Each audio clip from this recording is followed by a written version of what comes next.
의정부 을 더불어민주당 김민철 후보의 선거 사무원이 지인에게 금품을 주었다는 의혹이 제기돼 논란이 일고 있습니다. 김민철 후보는 관련 의혹이 본인과는 관계없는 일이라고 선을 그었습니다. 4.15 총선이 눈앞으로 다가오면서 후보자들은 막바지 표심 잡기에 안간힘을 쏟고 있습니다. 포천 가평 후보자들은 토론회를 통해 자신의 강점을 부각하며 한 표를 호소했습니다. 양주시 광정면에 거주하는 50대 여성 A씨가 지난 12일 코로나19 확진 판정을 받았습니다. 이 여성은 지난 10일 인천공항을 통해 입국한 것으로 알려졌는데요. 여성은 의정부 의료원으로 이송됐으며 접촉자는 자가격리에 들어갔습니다. 의정부 성모병원에 입원했던 코로나19 확진자 A씨가 지난 12일 치료 중 사망했습니다.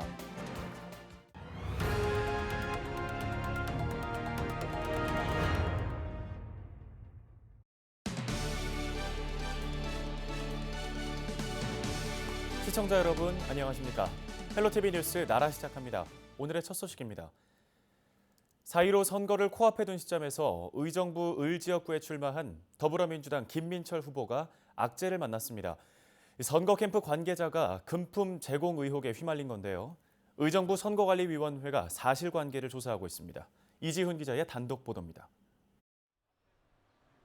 택시기사 유모 씨는 지난 11일 손님에게서 이런 말을 들었다고 말합니다. 김민철 선거사무실에 가서 거기 있다가 돈을 받았다. 택시 블랙박스 영상입니다. 11일 오후 2시 53분쯤 20대로 보이는 남성 4명이 택시에 올라탑니다. 남성들 간의 일상적인 대화가 오가던 중 조수석에 탄 남성이 더불어민주당 김민철 후보의 이름을 거론합니다.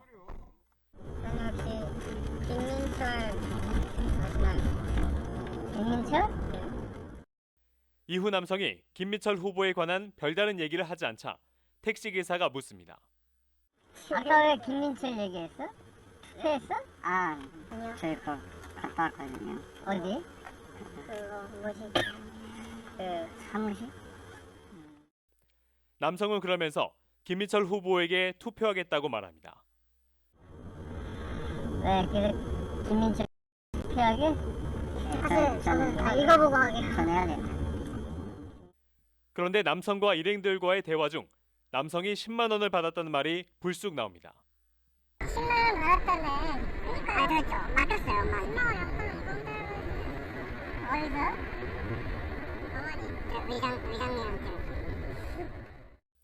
남성이 말하는 의장, 안지찬 의정부시의회 의장입니다. 안 의장은 현재 김민철 후보 캠프에서 선거 사무원으로 활동하고 있습니다.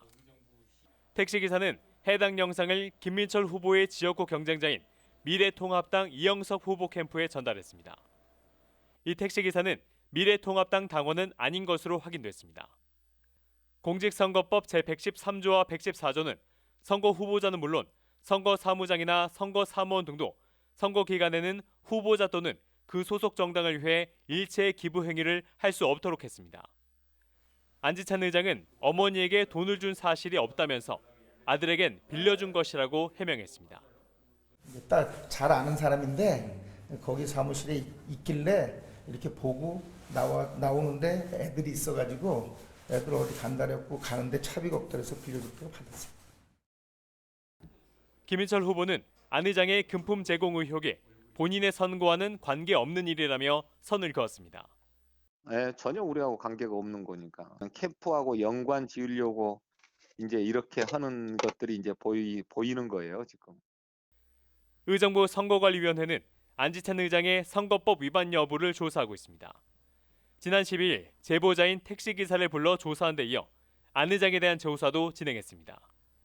헬로티비 뉴스 이지훈입니다.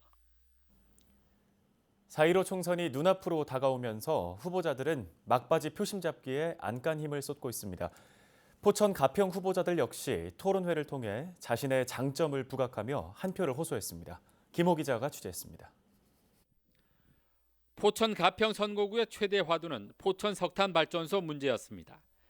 주민들이 환경 피해를 이유로 발전소 허가 취소를 요구하고 있는 가운데 더불어민주당 이철희 후보는 일단 시급한 대기질 악화 문제를 철저히 차단하겠다는 입장을, 미래통합당 최춘식 후보는 친환경 연료로 전환해야 한다는 입장을 밝혔습니다. 이 석탄 발전소 등으로 인한 대기질 악화 문제는 철저한 감시, 드론 등을 이용한 감시를 통하여 이 석탄 발전소를 비롯한 미세먼지 상황이 악화되지 않도록 이렇게 해야 된다는 말씀을 드리고요. 시민들이 원하는 연료 전환 쪽으로 가야 된다고 생각합니다. 거기에서 연료 전환에 대한 부분은 세금 정책과 보조금 정책 이와 같은 것이 가미되면 충분히 가능하다고 저는 보고 있습니다. 상대의 민감한 부분에 대한 질문도 이어졌습니다. 최춘식 후보는 자주 당적을 바꾼 이철희 후보를 철새 정치인이라며 공격했습니다. 그때에는 새누리당의 정강 정책 또 대북 정책이 맞다라고 얘기를 했었고 거기에 대해 가지고 보도 자료까지 내주신 그러한 분이십니다. 그런데 지금에 와가지고 그때의 새누리당 보수 정권의 정강 정책이 맞다고 했던 것을 지금에 와서 다시 내가 진보로 왔기 때문에 그것은 틀렸다고 말할 수 있는지. 당적을 옮기는 것은 우리 김종인 선대위원장님부터 한번 여쭤봐야 돼요. 그리고 최춘식 의원도 여기에 자유롭지 않은 거예요. 바른당으로 갔다 오셨잖아요. 이제 이런 것들을 가지고 이제 남의 것만 크게 보는 그런 시각은 옳지 않다 이런 말씀을 드립니다. 이철희 후보는 포천 석탄 발전소를 유치한 핵심 인물이 최춘식 후보 선거 캠프에 다 있다며 발전소에 대한 입장과 행동이 다르다고 지적했습니다. 석탄 발전소의 여론을 변경하는 데 동의하셨습니다. 그런데 우리 이 포천의 석탄 발전소를 들여오는데 핵심이 되었던 인물들 대부분이 지금 최 후보 캠프에 가 계십니다.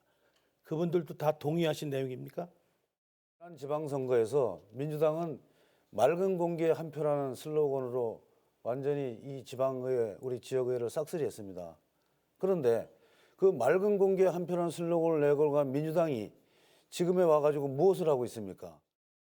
이 밖에 지역 관광 산업 발전을 위해서 이철희 후보는 천혜의 자원을 스토리텔링해 문화와 어우러진 관광 콘텐츠 개발을, 최춘식 후보는 강남 지역 행사 참가자를 유치하는 마이스 산업과의 연계를 주장했습니다. 헬로티비 뉴스 김호입니다.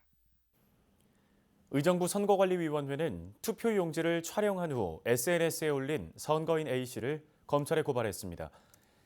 A씨는 지난 11일 의정부 1동 사전투표소에서 특정 후보자와 정당에 기표한 투표지를 촬영해 단체 채팅방에 올린 혐의를 받고 있습니다.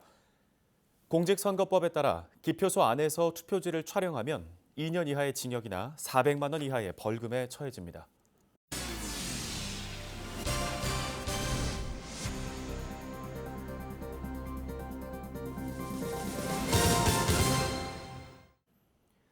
양주 광정면에 거주하는 50대 여성 A씨가 지난 12일 코로나19 확진 판정을 받았습니다.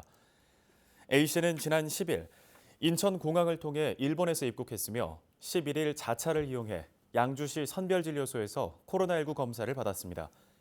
A씨는 지난 12일 최종 확진 판정을 받고 의정부 의료원으로 이송됐습니다. 양주시는 확진자 자택 등을 소독했으며 접촉자는 자가격리에 들어갔습니다. 의정부 성모병원에 입원했던 코로나19 확진자 A씨가 지난 12일 치료 중 숨졌습니다. 양주시 회천 4동에 거주하는 73살 남성 A씨는 지난달 14일 성모병원의 8층에 입원했다가 21일 퇴원했습니다. 이후 A씨는 지난 5일 코로나19 확진 판정을 받고 고양시 명지병원으로 이송됐습니다. 하지만 평소 췌장 질환으로 건강 상태가 좋지 않았던 A씨는 치료를 받던 중 지난 12일 새벽 숨졌습니다. 가정과 학교 간 쌍방향 학습 그리고 온라인 개학, 코로나19 장기화가 낳은 우리 교육 현장의 오늘인데요. 학교 현장의 반응과 고민은 무엇일지 경민중학교 김승주 교사와 관련 얘기 나눠보도록 하겠습니다. 선생님 안녕하십니까? 안녕하세요. 네, 온라인 개학이 시작됐습니다. 학교에서 반응은 어떤가요? 코로나로 인해 온라인상에서 학생들과 첫 만남을 가지게 되었습니다. 슬프기도 하지만 새로운 경험을 해볼 수 있는 기회로 볼 수도 있겠죠. 선생님들도 직접 찍은 온라인 강의 영상을 유튜브에 올려 유튜버가 되는 새로운 경험을 했습니다. 하지만 4월 9일 온라인 개학이 시작되고 교육방송인 온라인 클래스에 1시간 이상 접속되지 않아 선생님들과 학생들이 어려움을 겪었습니다. 그래서 4월 16일에는 초등학교 1, 2, 3학년을 제외한 나머지 학생들이 온라인 개학하는 상황에 학습 관리 시스템 접속에 문제가 발생하지 않을까 걱정을 했습니다. 네. 오는 16일부터 말씀하신 대로 초등학교 저학년을 제외하고 사실상 모든 학년으로 원격 수업이 확대가 되는데 이때가 좀 고비일 것 같습니다. 중학교 1학년 학생들에게 수학을 가르치고 계신다고 들었거든요. 어떻게 좀 준비를 하고 계신가요? 저희의 온라인 수업은 3단계로 실시됩니다. 1단계는 원격 교육 플랫폼인 구글 클래스룸에서 학생들이 과제 소개 영상을 본 후 과제를 해결하고 제출하면 2단계는 제출받은 과제를 확인하고 피드백 강의 영상을 제작하여 구글 클래스룸 또는 줌에서 실시간 토론을 하고 3단계는 위블리 홈페이지에서 수업 내용에 대한 자기주도적 학습으로 형성평가를 풀고 도움자료 및 동영상을 시청하면서 복습을 합니다. 예. 현재 교사들에게 필요한 원격 수업 기자재인 웹캠이나 태블릿 등을 확보하는 데 어려움을 겪고 있어 지원 대책이 필요합니다. 특히 수학은 온라인상에 실시간으로 수식을 쓰기 어려워 태블릿이 필요한 경우가 많았습니다.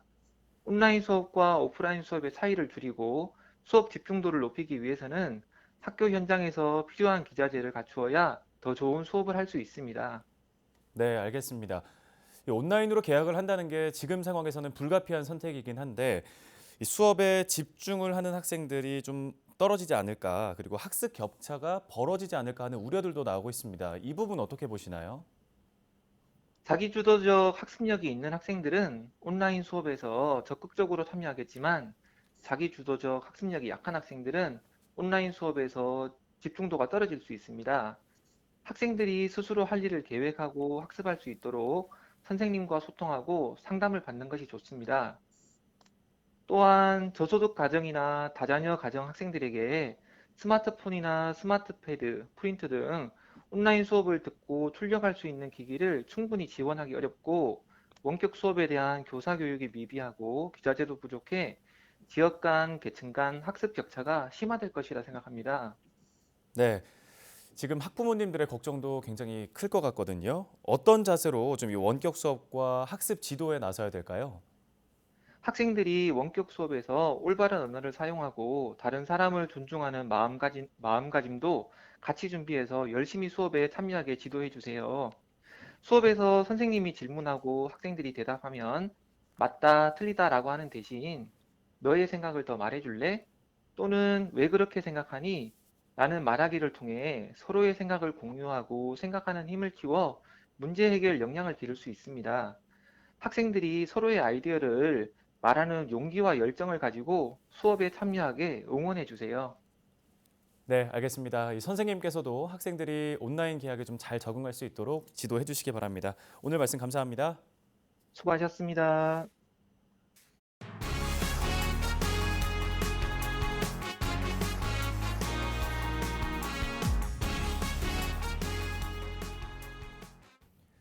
경기도가 재난기본소득 지급을 위해 온라인 신청을 시작한 이후 나흘 동안 전체 도민의 24%가 신청한 것으로 집계됐습니다.